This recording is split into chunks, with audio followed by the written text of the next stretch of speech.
Today's topic is spiritualism, in case you're here, you think you're at the wrong service.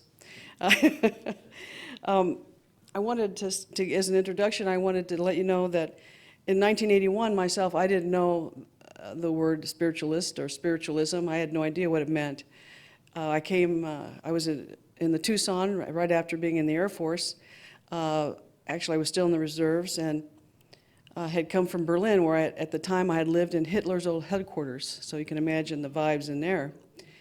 And I was looking for answers, and I came across a fellow from the University of Arizona, and he directed me to this Reverend David Miller over at United Fellowship Chapel, so I could find answers to what happened during some paranormal experiences I had there. I didn't understand it. And that was in 1981, the December of 81. And in 1986, I was ordained in that chapel.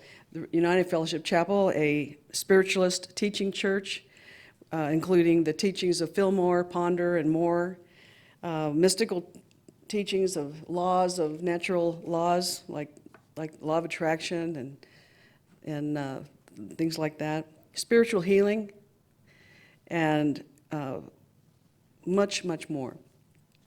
So I'm excited today to talk about spiritualism. I'm going to talk, there's a lot, as you can imagine, history-wise, and all kinds of information about it. And so I'm only going to give you what I can in this period of time.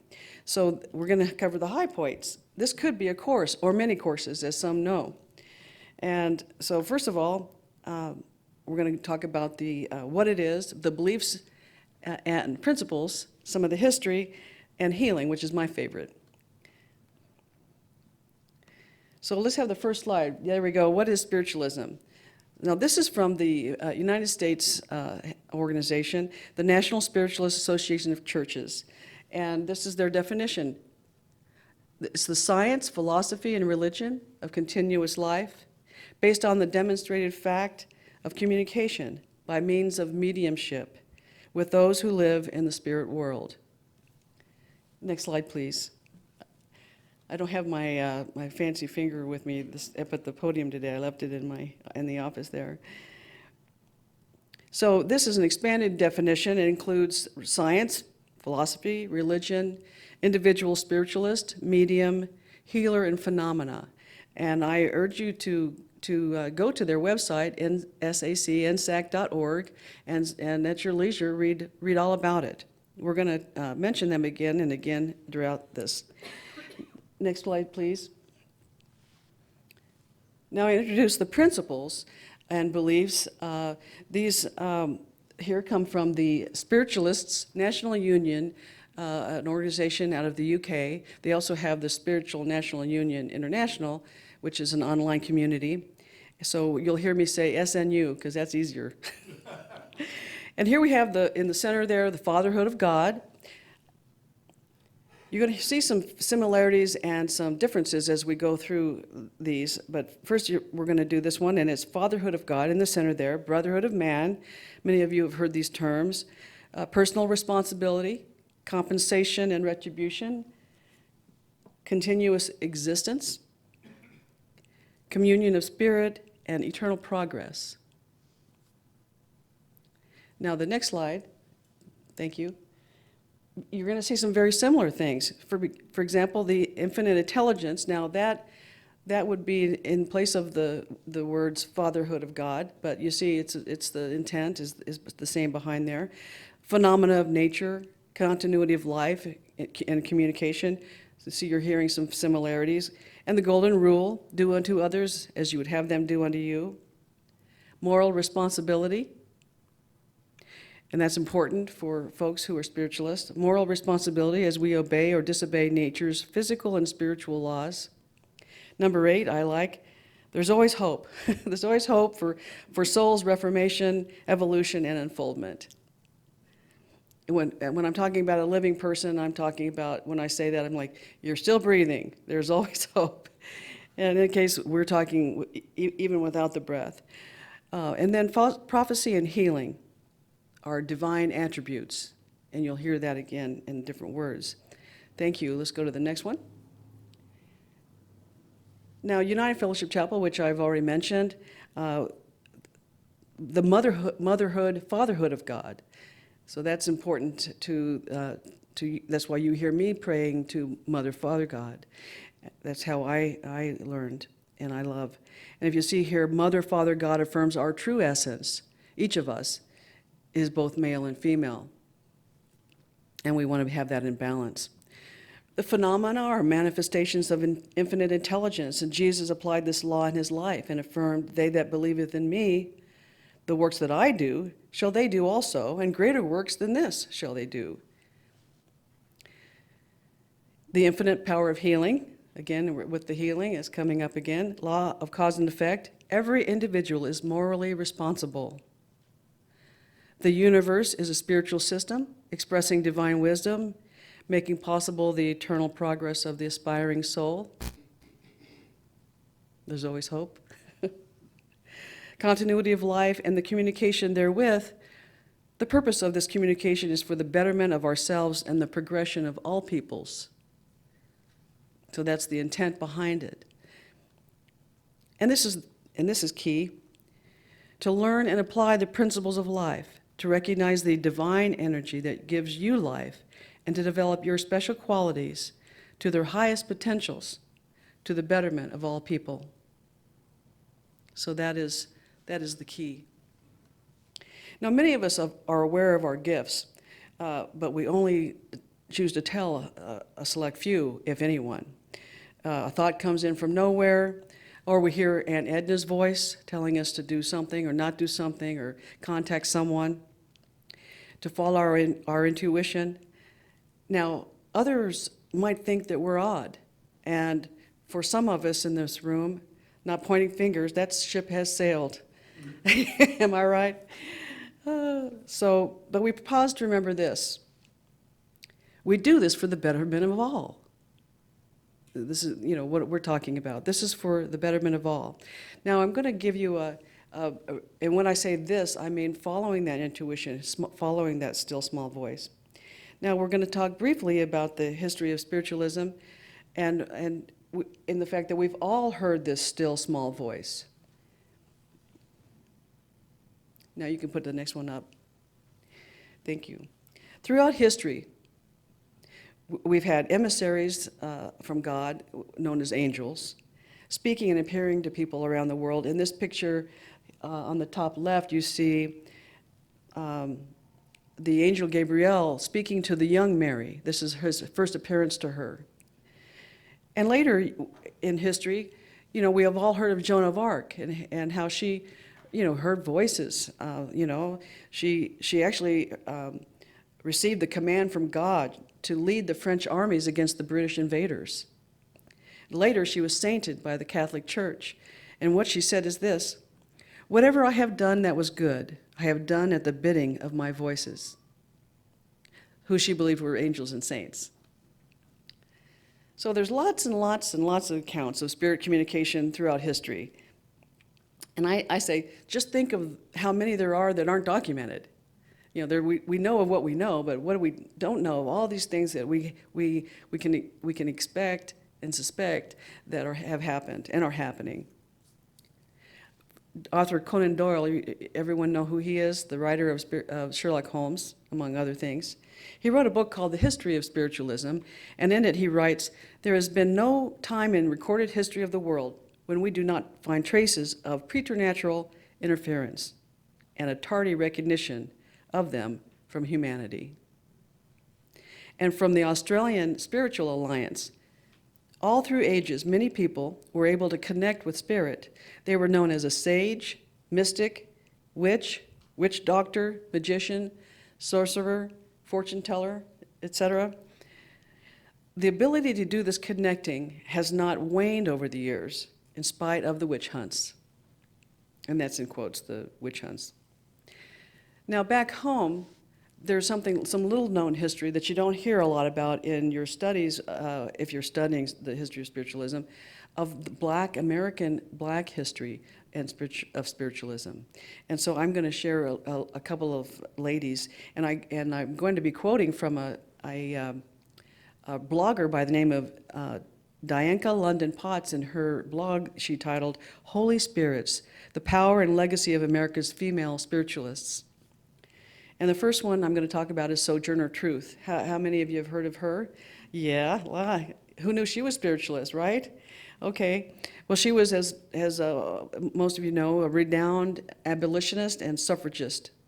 She became fascinated with spiritualism around 1856 when she was invited by a radical Quaker group to a sect called the Friends of, it's hard to imagine radical and Quaker in the same, yeah. They were called the Friends of Human Progress. So to us, they wouldn't be necessarily radical, but in this year, 1856, they were considered radical in their beliefs. She went there to give a speech on abolition in Battle Creek, Michigan. And within a year, she moved to Michigan, purchased a home, and joined in a place called Harmonia, a little village near where she was at in Battle Creek, and joined the Battle Creek Spiritualist community there in 1867, which is just 2 years after the Civil War ended. So that's to give you context. And the next one here, we have a picture of her, and she's on the bottom right, Rebecca Cox Jackson. She was born a free black woman in Philadelphia in 1795, and she began seeing visions of God as a child. And she attributed she was uneducated in early life, and she credited her learning to read and write from God, directly from God, from the divine power of God. And Rebecca founded her own Shaker community in Philadelphia, and she wrote a biography called The Gifts of Power, and in it she writes, "For all these years I have been under the tuition of invisible spirits who communicate to me from day to day. By this I mean I have been able to tell people's thoughts and to tell them words that have been spoken many miles distant from me, and also to tell them things that they would do a year beforehand." And like Sojourner Truth, Rebecca Cox Jackson used her abilities and her influence to challenge institutional racism and feminism, or sexism. So again, this is all during and post American Civil War. Reverend David Miller teaches that to study the history of spiritualism, you learn it through the study of the people of spiritualism. So we're going to start out with this fellow on the bottom left there. His name is Emanuel Swedenborg. Now the story is that, first of all, he's a big deal in some of the spiritualist circles. His birthday, January 29th, is celebrated as an anniversary, and by many. And he was the son of a Lutheran pastor who also was a bishop, and in 1745 he began to have what is called open and conscious. In other words, he could tell you what happened. Conversations with the spirit world. And then there's the famous, which I just learned about, the famous fire of July 19th, 1759. What happened was he'd been in England, and he came visiting some friends, and he got back to Sweden, but he wasn't home. He was visiting some friends in a place called Göteborg. And but he was visiting there, and he started getting agitated and was visibly upset and distressed. And so about 4 o'clock in the afternoon, he excused himself and went for a walk.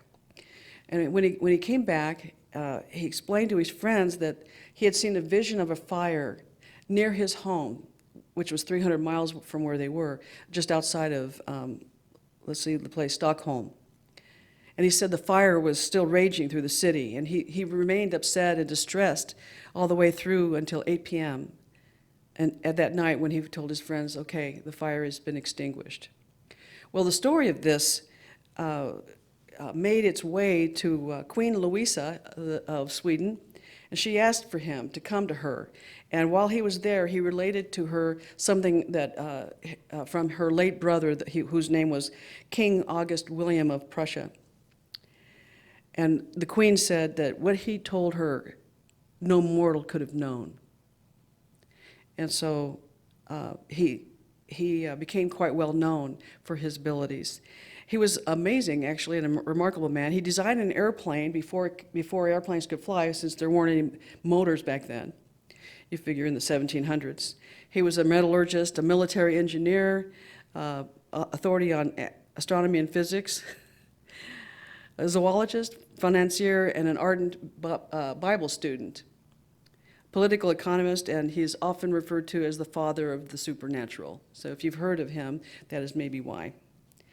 Now there's this other guy, his name is Edward Irving. He's not on the picture. I really couldn't figure out how he was considered to be hip, slick, and cool, but he was a poor working class Scot from another Christian Protestant, and but he did some interesting things for sure. First of all, he started a church, became a minister of a church near London, and this is started in 1830. And while he was there, the congregation himself started having supernatural experiences, pretty bizarre things, speaking out, and different things happening, and it was in the papers at the time. There were a lot of dissenters and opinions on the madness. In fact, the man lost his job. Either he quit or got fired. I couldn't tell for sure which. But whatever he did, he is considered to have helped, along with the Shakers, to pave the way for spiritualism's future. So let me tell you about the Shakers, who got their name from how they responded to the spiritual occurrences, from shaking. They were called quaking Shakers, was their moniker.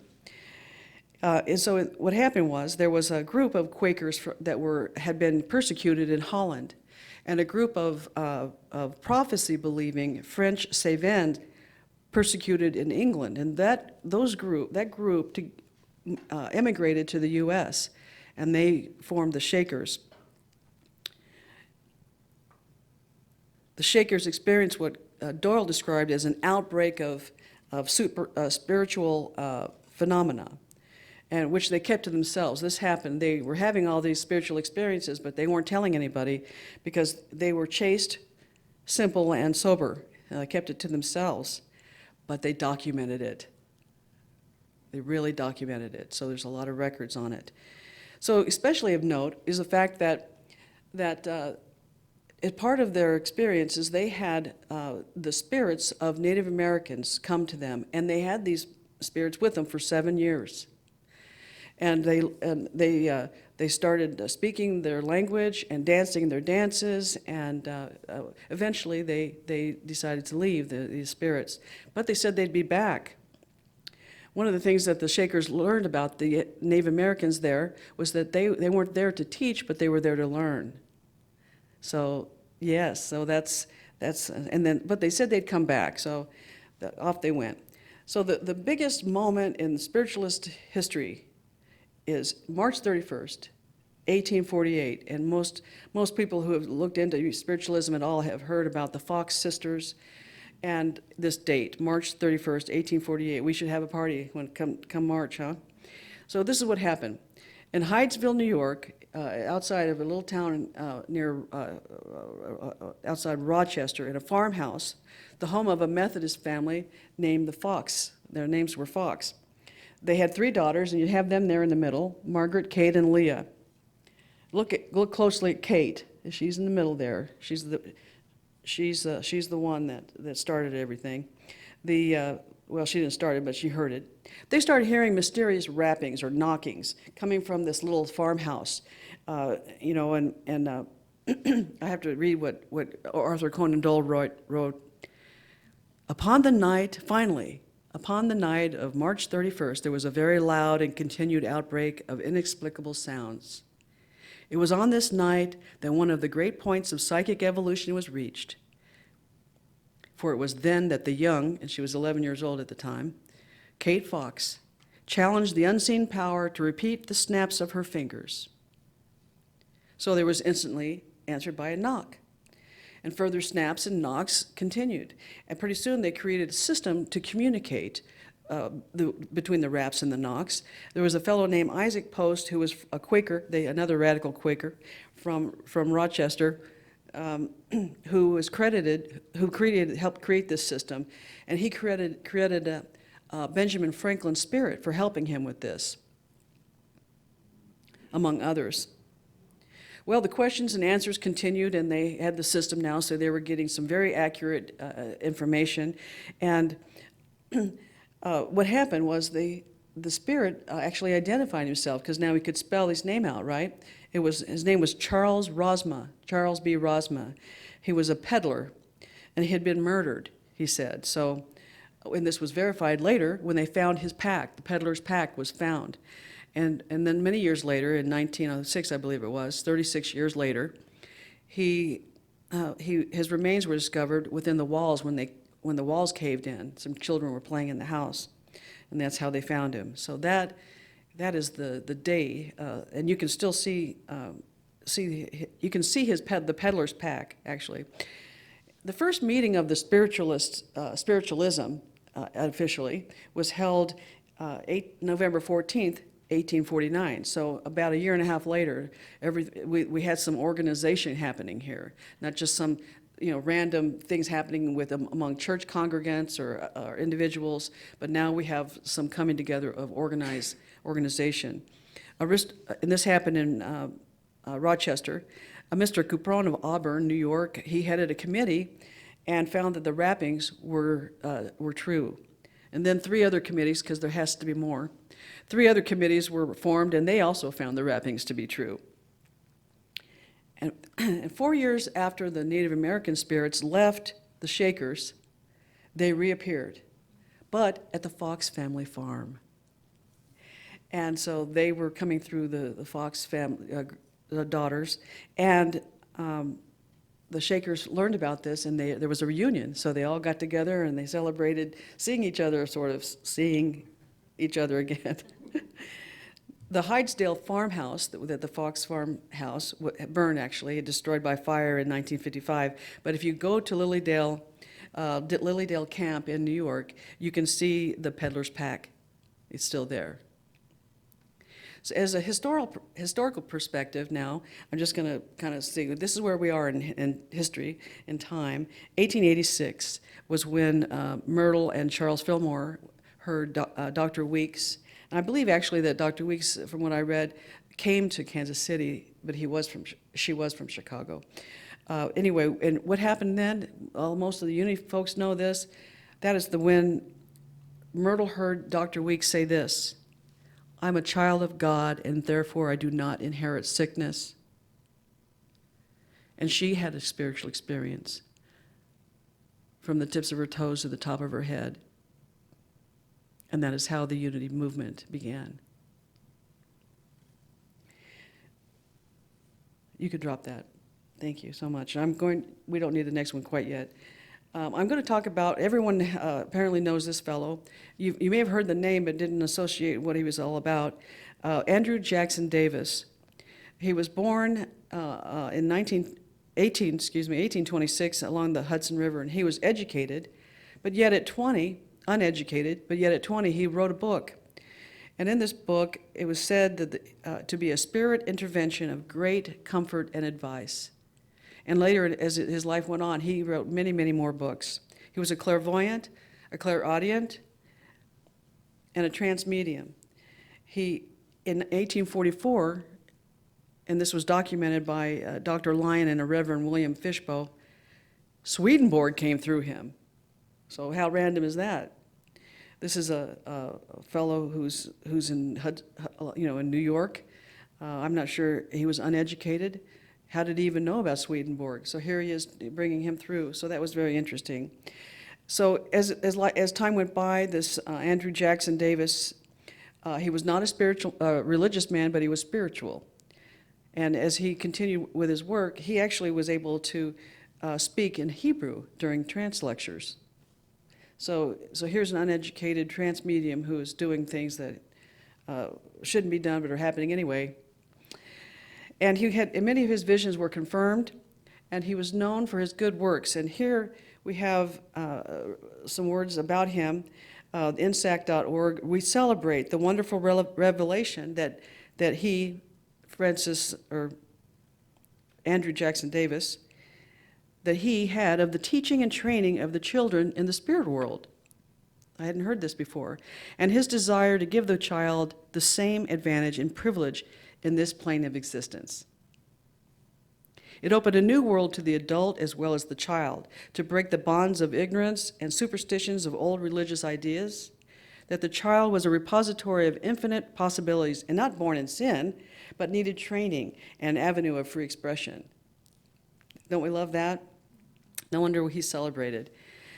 He himself wrote, "Spirits have aided me many times, but they do not control either my person nor my reason.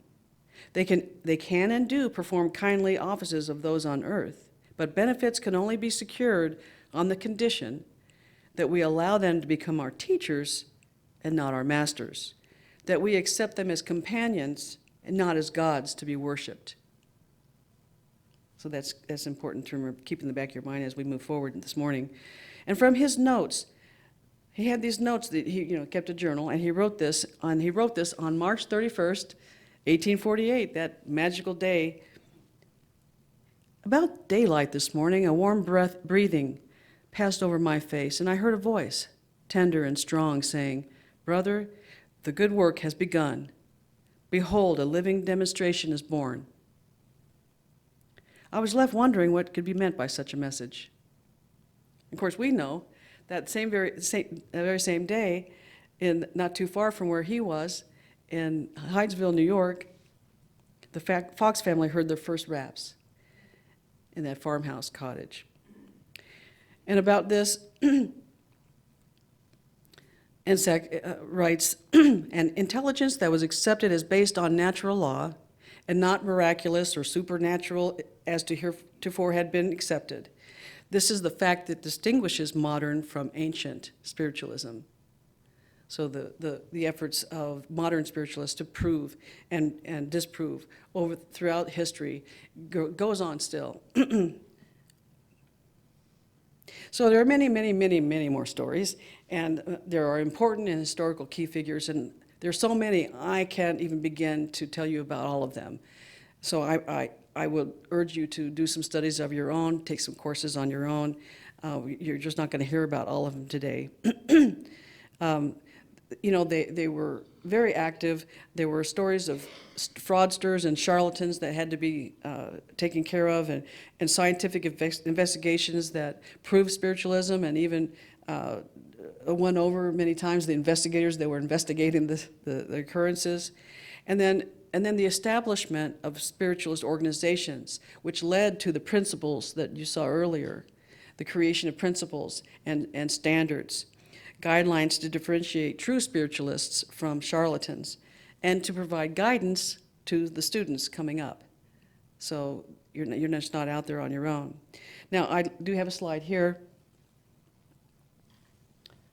I'd like to just share with you some famous spiritualists that you may have heard of. I'm actually going to use the word medium. These are mediums that you may have heard of. Sojourner Truth, we spoke about, Arthur Conan Doyle, Edgar Cayce. Edgar Cayce had influenced me as a young girl. I read about his boyhood. I read it when I was 9, and it made a big impact on me. Jane Roberts, who among us has heard of the Seth material? Anybody? Okay, good deal. Yeah, so there you are. And then, of course, the Course in Miracles, Helen Schucman, who channeled Jesus to write the texts and the workbooks and so on of A Course in Miracles. John Edwards, he had television shows. You might remember Crossing Over. He actually had 2 more, and he's written many books, and he's still at it. He's really active on Twitter, I'll tell you. Colette Baron Reed, who you see on the bottom, many people are very familiar with her. She's currently very active, and she has a course. She teaches courses and many books out. John Holland. Now, I love his accent. He's from Massachusetts. He's got such a great accent. I just love listening to him. And he's great. And in the bottom right, you can see, I'm going to read this because it's so important. If I can, bring peace, comfort, and perhaps some closure, help you understand and tap into your own inner guidance, then I feel I've done my job. This is a medium who has very high integrity. He does a lot of work with also with rescue critters there in the New England area.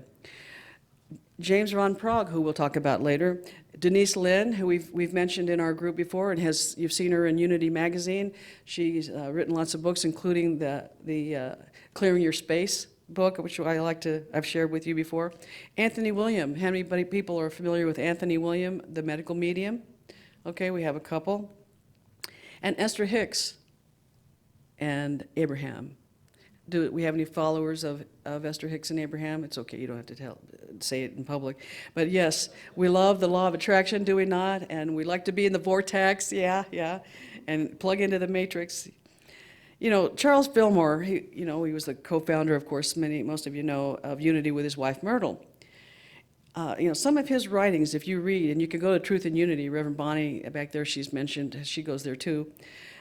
Some of the writings about Jesus that he wrote in a book, and especially in a paper I read called Prosper, and his teachings are recognizable as direct communications. So writings about Jesus and his teachings about Jesus, take a really close look at that, and you'll see what I'm talking about. His writings about Jesus and of Jesus are intimate and profound. So, even so, Fillmore rejected spiritualism. Why?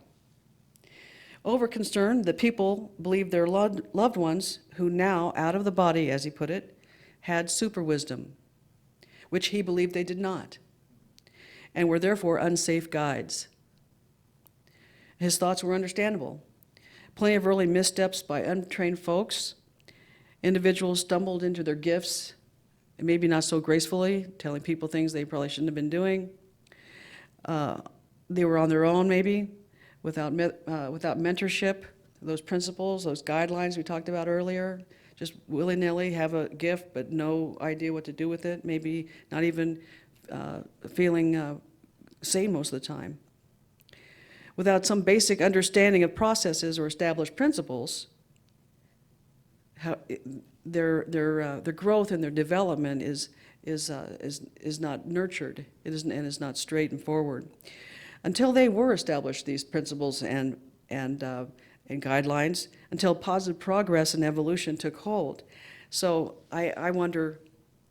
Let me just say this: even though he rejected spiritualism, he considered spiritualists as metaphysical cousins. And I ask what he would say today. And we have new thought principles being incorporated into modern spiritualism, and we have spiritualists and mediums being interviewed in the Unity magazine, speaking in Unity churches and on Unity radio. So things have changed quite a bit since. And I think the main key point of this is the integrity, and that realizing that there's a difference between the divine, as a medium, you know, there's a difference between the divine and what Aunt Ed is going to tell you to have for dinner. You pull out that recipe card, it's in such and such a drawer. Two different kinds of things, you know what I'm talking about? So in that vein, we'll have the next slide. I love James. He's a very interesting fellow, and he's also a man of integrity, and he's very, very good at what he does. He like John Holland, they teach courses.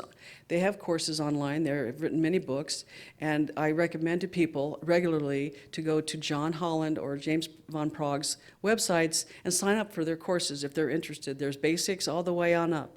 So this is a good thing. And there's also, of course, United Field Chapel teaches courses all the time, and there are some online opportunities there too. But what is the difference? I think this is a question a lot of people don't understand. What is the difference between a psychic and a medium? So a medium is a psychic who can interface with the spirits. And a psychic directly interacts with the sitter or the person that they're with. That is the big difference. So thank you. And you can read more about that on James Von Prague's website. Now, I have another one here I'd like to share, and it's my favorite topic, and it's spiritual or spiritualist healing. I've heard it both ways, and we love to talk about healing. There's a few healers in the house today. So healing through channeling the divine healing energy of the universe by and through a healing medium. And when you sit through my meditations, you're getting these words, aren't you? So first, I'm just going to give you some examples. This is not all of them, but these are examples that you may have heard of. First, it's called prayer. Healing through prayer. Okay, so that isn't very mysterious, is it? Well, maybe it is. And long distance healing. Long distance healing with either thought or visualization. And there are methods that go beyond all of these. There's much more you can study. There are actually many courses on prayer, many books on prayer, many courses on how to heal with long distance, and you can take them. Etheric healing, or up close and personal, laying on of hands. And you certified spiritual healing mediums work in accordance with these things: principles and teachings of their certifying organization, man's laws, both local and national, and God's laws. For example, in some states, a person who does laying on of hands, they can't move their hand, they can't put the hand down and then move it, because that's considered massage, and the state has a law against doing that unless you have a license. So if you're laying on of hands, then you would pick up and move, and so on like that. So that happens in some states. You must follow these laws, all these laws. I was certified in the 80s as a spiritualist healer. It was the first course that I was drawn to at United Fellowship Chapel. And locally, the Spiritualists National Union International has a representative here who is Jane Himes. She's currently working on her healing clinicals towards certification through SNUI, and she's also doing them here at CSL, and all the proceeds are being donated to CSL. So if you're interested in having a spiritualist healing, Jane, when you want to raise your hand, she's your gal. See her after the service. I just want to end with say there are many spiritualist organizations. I've talked about the major ones today, and I've talked about John and James having their courses through their websites. There's also the London's College of Psychic Studies, and I'm not familiar with this, but I think I'll look into them. It's called the Association of Independent Readers and Root Workers, and of course United Fellowship Chapel. There are many unaffiliated spiritualists in this area. There are many of you here today, and I want to thank you for coming. Thank you from the bottom of my heart. And I want to close with a writing by someone you may have heard of, Ernest Holmes. The highest mental practice is to listen to this inner voice and to declare its presence.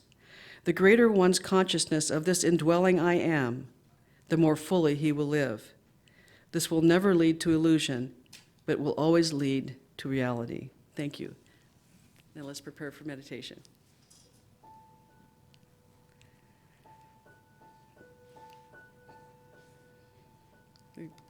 Get comfortable. Move around in your chair.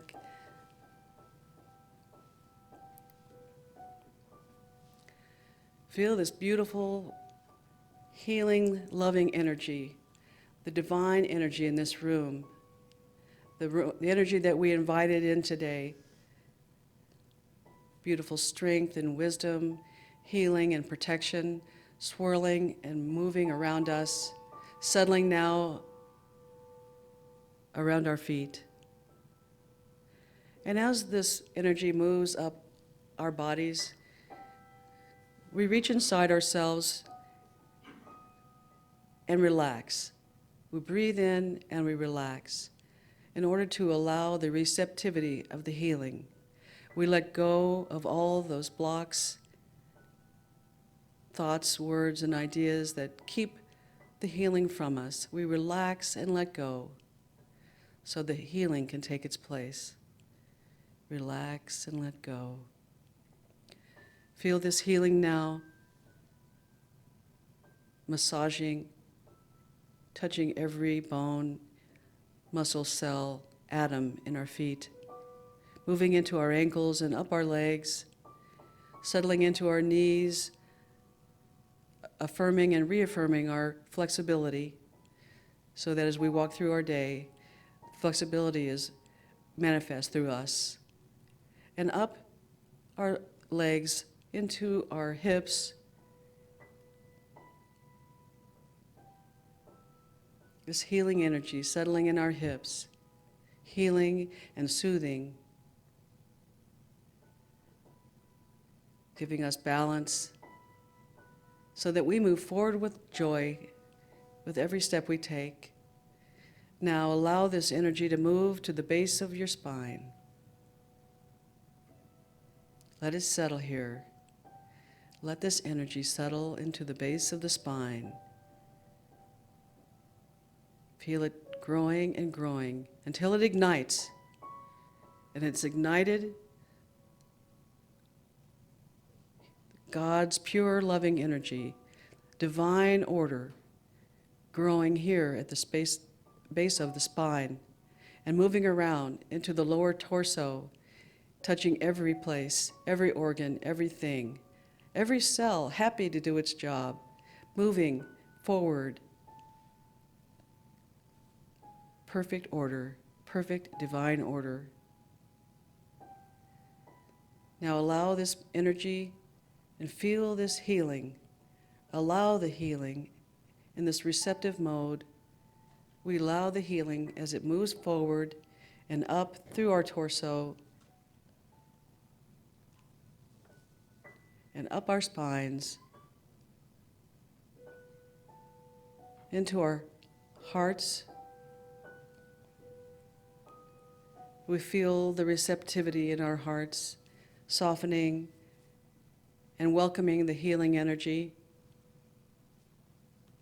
and allowing the healing energy now to move into the shoulders, recognizing that we allow others in our lives to do their responsibilities, and we let go of them.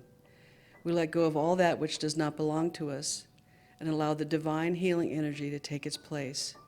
We know that we fulfill our responsibilities for all is right and proper for all concerned, and healing this beautiful area down our arms and into our hands, into our throats and our necks, healing this. Feel this ignited energy meeting our receptive areas, healing us, soothing us. As it moves up and over our face and around our heads, we feel this healing energy from the tops of our heads all the way to the tips of our toes and back up and out. Out as we allow this energy to move into the space within this room, touching each and every one of us, filling this room, filling this building, and extending out into the city, the state, and around the world. This healing, loving energy finding its way to every receptive soul, every receptive cell along its path. A matrix full and strong, emanating the healing energy all around the globe. And as we bring this energy back, slowly we feel it coming to us. It remains around the globe, and we are becoming more and more aware of where we are here in this room, healing in such a receptive way, feeling much more invigorated as this energy has ignited through us, touching every place. And I bring this energy, feel it in your hands and your feet area. Know that this is where you are, where your hands and your feet are, here in this room, where you sit in this chair, and you take this energy with you throughout your week, with everyone you meet and every task ahead. And for all these things, we give thanks. Amen.